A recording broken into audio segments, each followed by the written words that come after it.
صلو علی الحبیب صلی اللہ تعالی علی محمد صلی اللہ علیہ وسلم۔ اس وقت میں جوہانسبرگ میں ہوں اور میرے بچوں کی جو نانی ہیں ان کی قبر یہاں پر ہے، اور ظاہر ہے کہ والدین بھی ہمارے والدین ہی ہیں، اور جو ہمارے سسرال ہیں وہ بھی ہمارے ایک طرح سے والدین ہی ہیں۔ تو اللہ مرحومہ کی بے حساب مغفرت فرمائے، درجات بلند فرمائے، اور یہاں جتنے مسلمان مدفون ہیں اللہ سب کی مغفرت فرمائے، سب کو جنت الفردوس میں اعلیٰ مقام عطا فرمائے۔ اور اس قبرستان میں اور بھی یہاں پر دعوت اسلامی سے محبت کرنے والے مبلغین دعوت اسلامی، ان کے والدین بھی موجود ہیں، اور ہمارے مرحوم رکن شورا حاجی اقبال اتاری صاحب کی قبر بھی یہیں آگے ہے۔ تو سب کے لیے انشاءاللہ دعا کی نیت ہے، اور ہمیں بھی اپنے مرحومین کی قبر پر جانا چاہیے، اِیصال ثواب کرنا چاہیے۔ اللہ پاک ان کی بھی بے حساب مغفرت فرمائے۔ میں چاہوں گا کہ سب جو ہے ان کے لیے دعا کریں، خاص طور پہ اول آخر 3 بار درود پاک پڑھ لیں، 1 بار سورہ فاتحہ پڑھ لیں، اور 3 بار سورہ اخلاص پڑھ لیں۔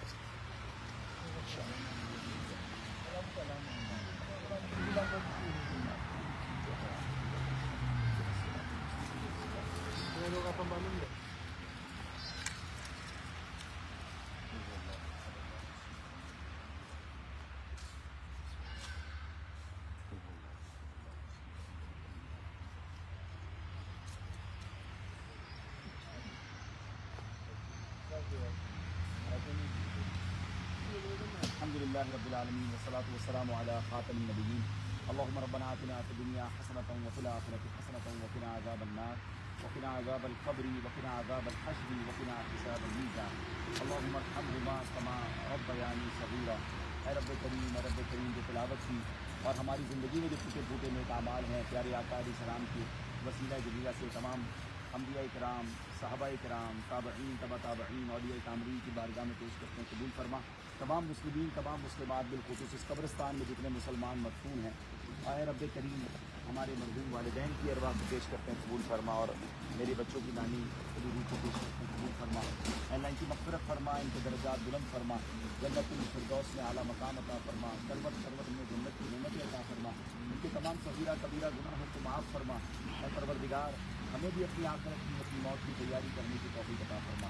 ربنا تقبل منا انك انت السميع العليم وتب علينا يا مولانا انك انت التواب الرحيم وافوض امري الى الله ان الله بصير بالعباد وصلى الله تعالى على خير خلقه ونور عرشه سيدنا ومولانا محمد وآله وصحبه اجمعين برحمتك يا ارحم الراحمين۔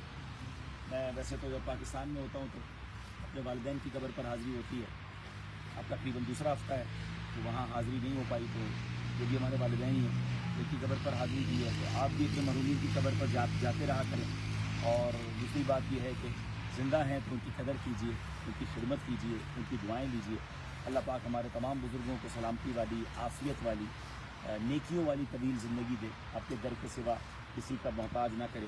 اب ان ممالک میں جو قبرستان ہوتے ہیں وہ بھی تھوڑے سے اس حوالے سے، یوں تو خیر اچھی فیسلٹی ہوتی ہے یہاں پر، قبروں کا نمبر وغیرہ ہوتا ہے اور قبر ڈھونڈنا وغیرہ آسان ہوتا ہے، لیکن ایک چیز بڑی عجیب سی ہوتی ہے کہ بعض اوقات کہ یہاں مسلمانوں کا قبرستان ہے اور یہ سامنے ہی یہ غیر مسلموں کا قبرستان ہے۔ تو بہرحال یہ معاملات ان ممالک میں رہتے ہیں، اور ہم اللہ سے دعا کرتے ہیں کہ اللہ کریم ہمیں دنیا میں کہیں اور نہیں، اللہ کرے کہ سرکار کے قدموں میں، ان کے جلووں میں، مدینہ طیبہ میں ایمان اور عافیت والی موت نصیب ہو، جنت البقیع ہمارا مدفن ہو۔ سبحان اللہ، کیا قبرستان ہے جنت البقیع کا، کہ بالکل عین سرکار کے قدموں میں تدفین ہوتی ہے۔ اللہ ہمیں ایمان اور عافیت والی زندگی عطا فرمائے۔ تو دعا فرمائیں جتنے مسلمان یہاں مدفون ہیں اللہ سب کی بے حساب مغفرت فرمائے۔ بڑی تعداد میں یہاں مسلمانوں کی قبریں ہیں، اور ماشاءاللہ ان میں بہت سارے وہ بھی ہیں کہ جو ہمارے اپنے جاننے والے یا ان کے رشتہ داروں کی۔ مجھے اندازہ ہے جب میں نارملی اس قبرستان میں آتا ہوں اور لوگوں کو پتہ چلتا ہے تو پھر وہ کافی ریکویسٹ کرتے ہیں کہ آپ ہمارے رشتہ دار کی قبر پر بھی چلے جائیں۔ تو میری سب کے لیے دعائیں ہیں کہ اللہ جتنے یہاں مرحومین ہیں، جتنے مسلمان موجود ہیں، اللہ سب کی بے حساب مغفرت فرمائے۔ آمین آمین بجاہ النبی الامین صلی اللہ تعالی علیہ وسلم۔